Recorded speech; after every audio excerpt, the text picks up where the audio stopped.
मैं जिखना के fast news channel में आप सभी का स्वागत और इस वक्त मैं मौजूद हूं फतेहाबाद डिस्ट्रिक्ट कोर्ट के सामने और आप देख सकते हैं कि धरना प्रदर्शन जो है वो फिर जारी हो गया है। दयानती मजदूर सभा और निर्माण कामगार यूनियन जो है वो भी यहाँ पहुँचे हैं और मेरे साथ मौजूद हैं तेजेंद्र सिंह जी। सर, इनसे जानना चाहेंगे, कैमरामैन से गुजारिश करूँगा कि जो जूम करके जो है दिखाया जाए। नमस्कार।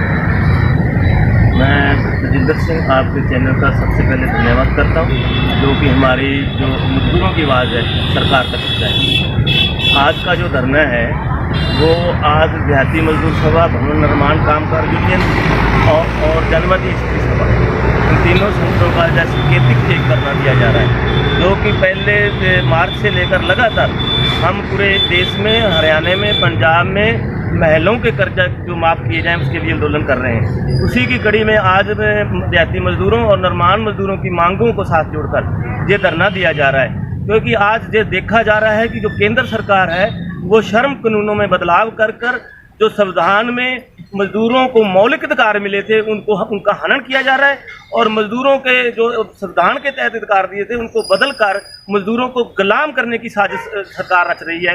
मोदी सरकार उसके खिलाफ जो हमारा आज कड़ा विरोध है कि जो मजदूरों की 44 कानून थे उनको बदलकर चार्ट फोटो में कर दिया गया। इससे मजदूरों की जो समस्या है वो हल नहीं होंगी और मजदूरों को जुनून बनाने की रोक लग जाएगी। मजदूरों के ऊपर मालिक पूरा अत्याचार करेंगे, जुल्म करेंगे। इसलिए हम सरकार से ये कहना चाहते हैं कि ये श्रम कानून तुरंत वापस लिया जाए और इस संविधान को बचाने की बात है। दूसरा, जो अभी सरकार ने पिछले दिनों में 3 अध्यादेश ऐसे लेकर आई है जिसमें पूरे देश का निजीकरण हो जाएगा। चाहे वो मंडी बोर्ड है जिसमें लाखों मजदूर देश में काम करते हैं, वो मंडी से बाहर हो जाएंगे, रोजगार हो जाएंगे, और मंडी बोर्ड की जितनी सड़कें बनती थी, जितना विकास होता था वो बिल्कुल चौपट हो जाएगा, और देश और प्रदेश की जो कारपोरेट कंपनियां हैं उनको जो सरकार देने जा रही है, और इससे बिजली भी निजीकरण होगा, इससे मंडी भी निजीकरण होगी, इससे मंडी बोर्ड भी निजीकरण होगा, और जो पूरा अनाज सरकार खरीदती थी, जो मजदूरों को मुफ्त भी मिलता था, कम रेट में भी मिलता था, वो पूरी तरह निजीकरण हो जाएगा। वो कंपनियों के हवाले अनाज भी हो जाएगा। तो इससे मजदूरों को पूरी तरह मारने की जो साजिश रची जा रही है, इसलिए हम आज ये विरोध कर रहे हैं। और जो मांगे हैं उस पर और दूसरे साथी बोलेंगे। साथ ही साथ मैं कह रहा हूँ कि हिंदुस्तान का जो संविधान था, डॉक्टर भीमराव अम्बेडकर जी ने लिखा, उस संविधान को तब्दील किया जा रहा है। शिक्षा में अब बच्चों को नहीं पढ़ाया जाएगा कि धर्म में एकता क्या होती है, लोकतंत्र क्या होता है, सामाजिक न्याय क्या होता है, और जो सामाजिक न्याय के आधार पर मजदूरों को, दलितों को, पिछड़ों को जो आरक्षण मिल रहा था उनको बराबरी करने के लिए जो कुछ लोग बैठे हुए हैं सत्ता पे, वो बिल्कुल वंचित कर दिया जाएगा।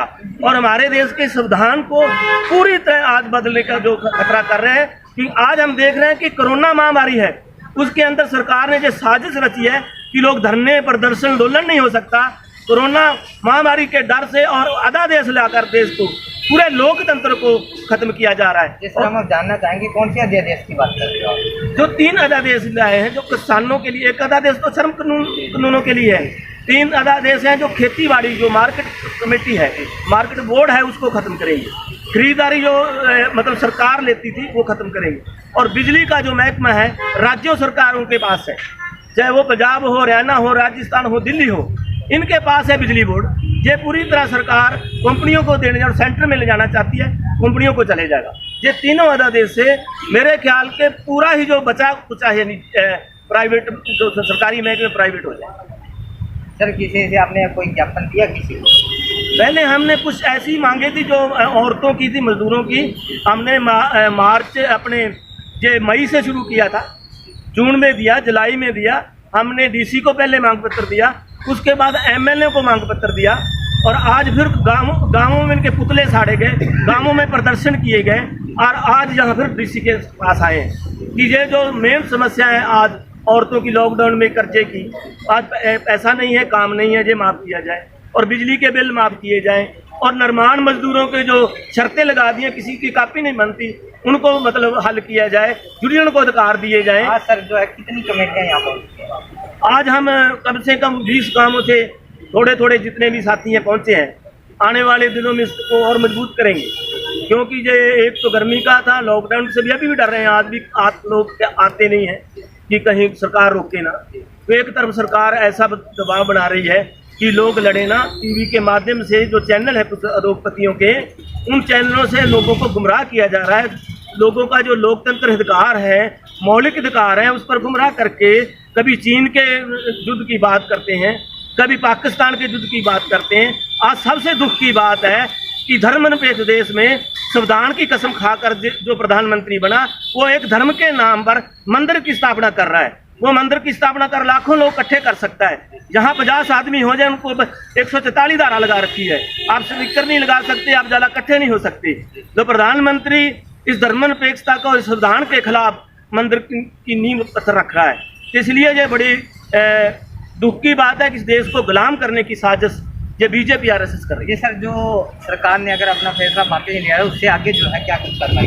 उसके आगे पूरे देश में चाहे अभी भी अलग अलग जन संकट है, कर्मचारियों के हैं, मजदूरों के हैं, किसानों के हैं, निर्माण मजदूरों के हैं, अलग अलग संगठन लड़ रहे हैं। 9 अगस्त को हमने इकट्ठा काल दी थी, बहुत बढ़िया एक हड़ताल हुई है, जो कि 9 अगस्त 1942 को जय भारत छोड़ो आंदोलन अंग्रेजों को कहा था।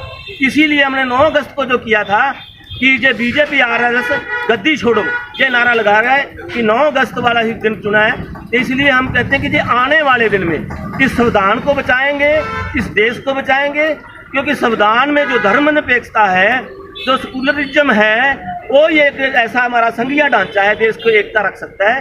क्योंकि ये देश बहुत धर्मों का, बहुत जातियों का है। अगर जो मोदी कर रहा है, जो ये सरकार कर रही है, सब मौलिक अधिकारों को खत्म कर रही है, तो देश टुकड़े हो जाएगा। कि डॉक्टर भीमराव अम्बेडकर जी ने बड़ा सोच समझ के जो संविधान में धर्मनिरपेक्षता, समाजवाद, लोकतंत्र के बारे में बताया, वो हमारा जो उस पर हमला कर रहा है जी। तो आप देखो अब जो न्यायालय है, न्यायालय सुप्रीम कोर्ट तक उन्होंने अपने कब्जे में कर ली है, सीबीआई उन्होंने अपने कब्जे में कर ली है। चुनाव जो स्वतंत्र तो होता था, चुनाव जो को स्वतंत्र अपने कब्जे में कर लिया है। जितने भी न्यायालय के, जितने भी जो अपने न्यायपालिका थी, चाहे वो दूसरे प्रशासन के, उस पर बीजेपी आरएसएस कब्जा करके जो तानाशाही सिस्टम अपना रही है, जिससे पूरे देश का, जो देश को बेचा जा रहा है, पूरा देश को निजीकरण किया जा रहा है। इसमें मजदूरों का सबसे ज़्यादा जो मतलब हाथ मारे होंगे, मजदूर गुलाम हो जाएंगे। और देश की आज़ादी को बचाने के लिए जो लड़ना है, हम इकट्ठे लड़ेंगे। सभी को धीरे धीरे जो देश के संविधान को और जो मोदी के खिलाफ, इसकी नीतियां के खिलाफ लोग हैं, उनको हम इकट्ठे करते जाएंगे और इकट्ठे जन आंदोलन करके इस सरकार को भी भगाएंगे और देश को भी बचाएंगे, देश की आज़ादी को भी। जी बिल्कुल, धन्यवाद। मेरे साथ संजीत कौर जी हैं, इनसे भी जानना चाहूँगा कि आखिर जो है धरना प्रदर्शन के ऊपर ये इन्होंने भी बढ़ चढ़कर जो है सहयोग दिया है, लेकिन जी मैम आपका क्या कुछ कहना है, जो आप जो है आज डिस्ट्रिक्ट कोर्ट के सामने धरना प्रदर्शन जो है वो थोप दिया गया है? बस मैं यही कहना चाहती हूँ कि महिलाओं के ऊपर जो कर्जा है वो माफ़ किया जाए। भर नहीं सकती महिलाएं, कहाँ से लाएं पैसा, और काम भी बंद है। तो जो वो आते हैं कंपनियों वाले, प्राइवेट कंपनियाँ, सरकारी है, बैंक वाले भी आके काम करते हैं, महिलाओं को करते हैं, अकेली होती हैं कई बार। अभी 2-4 दिन पहले ही हमारे गाँव में एक हुआ, मेरे घर पे अकेली थी, तो 3-4 जने आए, वो उसको बोले भी ज़बरदस्ती मैं आपको लेके जाऊँगा, उठा के गाड़ी पे लेके जाऊँगा। वो तो मैंने भाइयों ने सहयोग दिया तो वो चले गए। पर महिलाएं को पैसा कहाँ से लाएं? पहली बात यही है मेरी, तो महिलाओं को कर्जा मुक्त किया जाए। धन्यवाद। तो इनका कहना है कि जो महिलाओं का कर्जा जो है वो माफ़ किया जाए, फाइनेंस कंपनियों का कर्जा जो है वो माफ़ किया जाए। मैं कैमरामैन के साथ संवाददाता जी का नाम, धन्यवाद। पूर्व सरपंच सुखचैन सिंह जी जानती मजदूर सभा से, वो भी सर मेरे साथ मौजूद हैं। हमसे जी भी जानना चाहेंगे कि सर आप जो है क्या कुछ कहना चाहेंगे? नमस्कार। नमस्कार जी। आज तो जी ये भवन निर्माण कामगार और जाति मजदूर सभा का जो धरना है कार्यालय फतेहाबाद, इस धरने में आज दोनों संगठनों की बातें हैं, जाति मजदूर सभा और भवन निर्माण जो संगठनों की मांगे हैं, इसीलिए हम आज दोनों संगठनों ने साझा तौर पे ये धरना यहाँ पे रखा है। और इस धरने के माध्यम से मेन बात ये है कि महिलाओं का जो कर्जा है वो महिलाओं को कर्जा मुक्त किया जाए। क्यों किया जाए? मांग हमारी ये है कि अगर ये सरकार 68,000 करोड़ 500 कुछ रुपए यानी बड़े बड़े जागीरदारों, पूंजीपतियों, अदानी अंबानी और हमारे जो ब्रांड एम्बेसडर हरियाणा के बाबा रामदेव, उसके अगर माफ़ किए जा सकते हैं 2200 करोड़ रुपया, और वो कौन सा पैसा था जो 68,000 करोड़ रुपया माफ़ कर दिया? वो हमारा ही पैसा था जो लोगों ने पीएम केयर फंड में डाला था।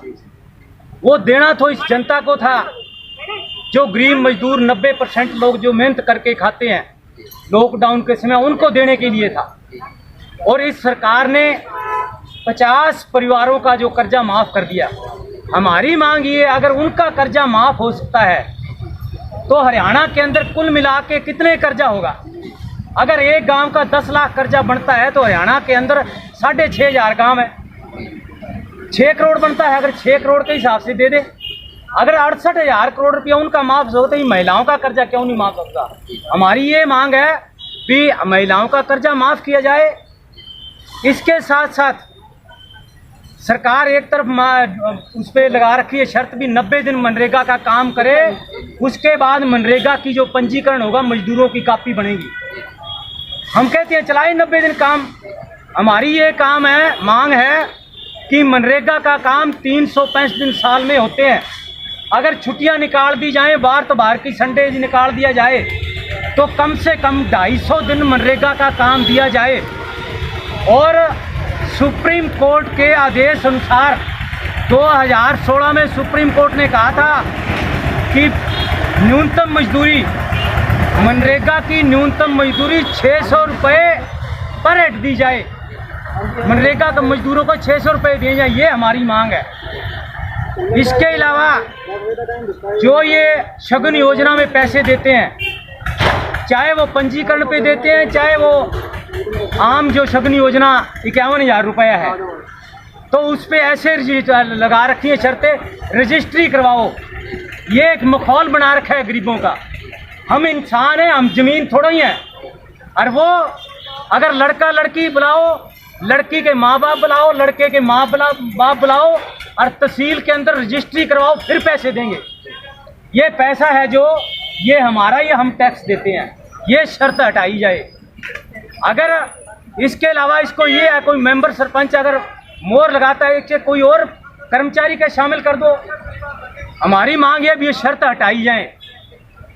इसके अलावा जो मनरेगा का काम है, वो जो धांधलियाँ होती हैं, सरकार को सब पता हो अभी कहाँ धांधली है। मनरेगा का काम चलता है, मनरेगा की जो मजदूरी है वो टाइम बाउंड के अनुसार है, वो 300 और कुछ रुपये है, 309 रुपये के लगभग, हाँ 309 रुपये है। जब ये महिलाएं काम करके 15 दिन के बाद जब मस्टॉल आता है, इनके पैसे खाते में आते हैं, किसी के 150 रुपये पर डे, किसी के 140 रुपये, किसी के 80 रुपये। ये जो धांधली है ये सरकार को खुद पता है, चाहे मेट है, चाहे जेई है, चाहे वो अपना वीडियो है, चाहे एबीपी है, ये धांधली बंद की जाए। इसके अलावा जो मनरेगा का काम है वो सुचारू रूप से चलाया जाए। ये नहीं है कि पूरे हरियाणा के अंदर अगर काम की बात करें, वो पूरे हरियाणा के अंदर 14 या 15 या 18 दिन काम चलता है। काम हमें दे सरकार, हमें 90 के, हम 250 दिन काम करने के लिए तैयार हैं। हमारी मांग ये है कि 90 दिन की शर्त हटाई जाए और उनकी कापी बनाई जाए। ठीक है, तो आप कि इस वक्त सरकार के विरुद्ध जो है नारेबाजी की जा रही है, तो आप सभी लोगों से मेरी अपील है कि आप जो है इस वीडियो को ज़्यादा से ज़्यादा शेयर जरूर कीजिएगा, ताकि ये वीडियो जो है प्रशासन तक पहुंचाई जा सके। जी, बहुत संख्या में अंदर लोग जो है आज को डिस्ट्रिक्ट कोर्ट के सामने जो है धरना प्रदर्शन जो है वो थोप दिया गया है। सरकार के विरुद्ध जो है नारेबाजी की जा रही है। तो आप देख सकते हैं कि इस वक्त जो जनसंख्या जो है वो बढ़ती जा रही है, लोग जो है वो अपने घरों से जो है चल पड़े हैं। इस साइड में आप देख सकते हैं कि भवन एवं अन्य निर्माण कामगार यूनियन जो है वो भी यहाँ पहुँच चुकी है। हम उनके प्रधान से भी जानना चाहेंगे कि आखिर जो है कमेटी के कार्यकर्ता जो है उनसे जानना चाहूँगा कि सर इनकी जो है क्या कुछ कहना होगा जो है। सबसे पहले तो मैं आज इस न्यूज़ चैनल जो आप हमारे बीच में आए हैं, सबका हमारे जो राज्य कमेटी की तरफ से शुक्रिया अदा करता हूँ। और उम्मीद करता हूँ कि इस खबर को आप जैसे जो बिकाऊ मीडिया की जो खबरें मजदूरों की दिखाते नहीं, उसकी जगह आप लोग इसको प्रमुखता से उठाएंगे। और मैं अभी कहना चाहूँगा, मैं राजेश चौबारा, भवन एवं निर्माण कामगार यूनियन हरियाणा राज्य महासचिव। और अभी जो समस्या है हाल के दिनों में 2016 के बाद लगातार दिखते हैं निर्माण कामगारों को आती रही है। 2018 में दिसंबर में जैसे ये ऑनलाइन बोर्ड के अंदर जो किया प्रक्रिया, उसके अंदर जो असली कामगार हैं, जो वास्तविक कामगार हैं, जो दिन में हर रोज़ निर्माण मजदूरी का काम करते हैं, उनके ऊपर लगातार ये शर्तें लगी हैं और वो अपने लाभों से वंचित होते जा रहे हैं। और जो मनरेगा में काम करने वाले लोग हैं, उनके 90 दिन की हाजिरी होने के बावजूद भी उनका पंजीकरण की प्रक्रिया सरल बोर्ड नहीं कर रहा है। उसमें जो कंडीशनें लगाई हैं, जेई, सेक्रेटरी, पटवारी, तहसीलदार, ये सर जो आपकी मांग जो है वो कहिएगा क्या है? वो यही मांग है। आज का जो धरना है उसमें हमने लिखी है कि सबसे ज़्यादा जो समस्या आज के दिन जो वर्क स्लिप है, हमारा जो काम 90 दिन की हाजिरी है, उसके ऊपर यूनियन के पदाधिकारी मोहर मार के देते थे और वो पास करते थे कि ये निर्माण में काम करने वाले हैं। लेकिन आज उल्टा हो रहा है। ये जो दुष्यंत, जो हरियाणा का श्रम मंत्री है, अरुण दानक उसका जो कार्यवाहक मंत्री है, इनके पास भी दूसरे अलग अलग संगठनों ने मांग पत्र दिए हैं, लेकिन अभी तक सरकार उसके ऊपर किसी प्रकार का फैसला नहीं ले। लेकिन समस्या ये आ रही है कि जेई सेक्रेटरीज को इन्होंने एक तरफ तो कह दिया कि वो आपके साइन करेंगे, दूसरी तरफ ये कहते हैं इनको लेटर डाल दिया कि अगर कोई गलत मिस्त्री मजदूर वर्कर पाया गया तो उसके जो बेनिफिट दिया वो हम आपसे वसूल कर लेंगे। और सुप्रीम कोर्ट ये कहती है कि जितने भी श्रम बोर्ड के अंदर पैसा है, निर्माण मजदूरों का पैसा है, और वो उसको सरल तरीके से, ये जो वर्क स्लिप के ऊपर जो कंडीशनें लगाई इसको हटा करके, ये जो वर्क स्लिप जो पास करने का काम है, वो निर्माण यूनियन जो पंजीकृत है, जो श्रम बोर्ड ने बाकायदा सभी चीज़ें तय करके, सारी चीज़ें पास करके उसको पंजीकरण नंबर दिया यूनियन, उसको अधिकार दिया जाए कि वो उसके ऊपर मोहर मार के 90 दिन का वर्क स्लिप का काम करे। क्योंकि 20% कामगार जो है वो सरकारी कामों पे काम करते हैं और 80% कामगार हैं वो जो घरों में काम करते हैं। तो आप सभी दर्शकों से मेरी अपील है कि आप लोग जो है इस वीडियो को ज़्यादा से ज़्यादा शेयर जरूर कीजिएगा, ताकि ये वीडियो जो है प्रशासन तक पहुंचाई जा सके, पीएम मोदी तक पहुंचे, सीएम मनोहर लाल खट्टर जी तक पहुंचे, डिप्टी सीएम दुष्यंत चौटाला जी तक पहुंचे कि आखिर जो है आज डिस्ट्रिक्ट कोर्ट फतेहाबाद के अंदर जो है आज कामगार यूनियन और देहाती मजदूर सभा जो है आज उन्होंने प्रदर्शन रख दिया है। लेकिन आप सभी से मेरी दोबारा से यही अपील है कि आप जो है शेयर के बटन को दबाए रखें, आगे से आगे वीडियो को है जो सेंड करते रहें। कैमरामैन के साथ मैं संवाददाता देखना, धन्यवाद।